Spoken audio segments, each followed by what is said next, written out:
نحمده ونصلي على رسوله الكريم اما بعد فاعوذ بالله من الشيطان الرجيم بسم الله الرحمن الرحيم رب اشرح لي صدري ويسر لي امري واحلل عقدة من لساني يفقهوا قولي۔ آج کا موضوع ہے فرائض پر نظر۔ حدیث میں آیا ہے کہ پیغمبر اسلام صلی اللہ علیہ وسلم نے فرمایا کہ ان قریب حکمرانوں میں بگاڑ آ جائے گا۔ لوگوں نے پوچھا کہ اس وقت ہم کیا کریں؟ آپ نے فرمایا کہ تم لوگ حاکموں کو ان کا حق ادا کرو اور اپنا حق خدا سے مانگو۔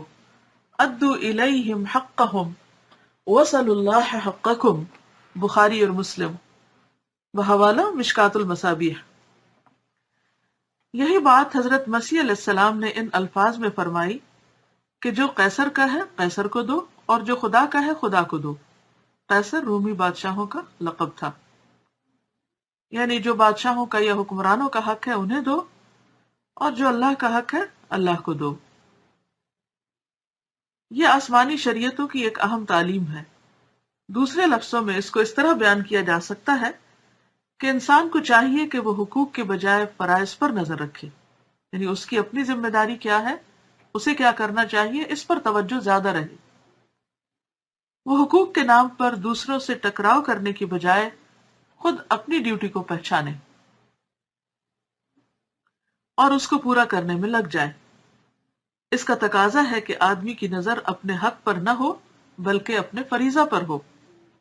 وہ یہ نہ دیکھے کہ اس کو کیا ملا اور کیا نہیں ملا، بلکہ اس کی ساری توجہ اس پر مرتکز رہے کہ خود اس نے کیا دیا، اس نے انسانیت کے اثاثہ میں کیا اضافہ کیا، یعنی انسانیت کے لیے کیا کنٹریبیوٹ کیا۔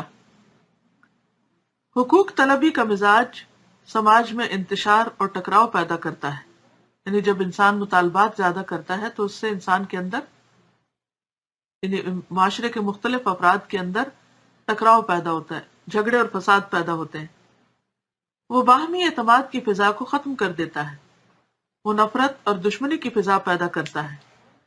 اس کے برعکس جس سماج کے افراد کی نظر خود اپنی ڈیوٹی پر ہو، وہاں سماج میں مثبت قدروں کو فروغ ہوگا، وہاں باہمی اعتماد کا ماحول پرورش پائے گا، لوگ ایک دوسرے کا احترام کریں گے۔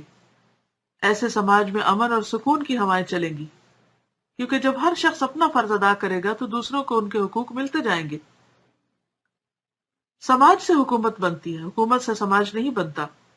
اگر کسی سماج میں مثبت قدروں کو فروغ حاصل ہو جائے تو اس کے بعد وہاں جو حکومت بنے گی وہ اپنے آپ ایک درست حکومت ہوگی۔ اس کے برعکس جس سماج میں منفی قدروں کا غلبہ ہو، یعنی نیگیٹیوٹی پائی جاتی ہو، وہاں حکومت بھی ویسی ہی ہوگی جیسا کہ وہاں کا سماج ہے۔ حدیث کا مذکورہ اصول سماج کی اصلاح کا بھی ضامن ہے اور اسی کے ساتھ حکومت کی اصلاح کا بھی ضامن۔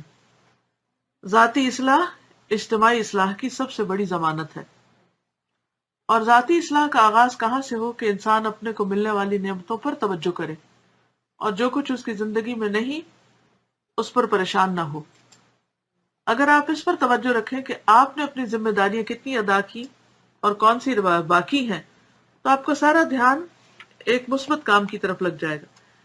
لیکن اگر آپ ساری توجہ اس بات پہ کر لیں کہ کس کس نے آپ کے ساتھ زیادتی کی اور آپ کو آپ کا حق نہیں دیا، تو آپ بلا وجہ غمگین ہونا شروع کر دیں گے۔ مثلاً اگر آپ یہ سوچنا شروع کریں کہ بچپن میں میرے ماں باپ نے مجھے یہ نہیں دیا، میرے ساتھ ایسا نہیں کیا، کچھ ان محرومیوں کو یاد کریں، پھر کچھ شوہر کی طرف سے ملنے والی ایسی محرومیاں، تو یہ ساری چیزیں مل کر انسان کی سوچ کو منفی کر دیتی، اور پھر انسان کسی کو کچھ دینے کے قابل نہیں رہتا۔ کسی کو وہی دیتا ہے جس کے اپنے پاس کچھ ہو، اور اگر اپنے پاس ہی کچھ نہیں تو کسی کو کیا دیں گے؟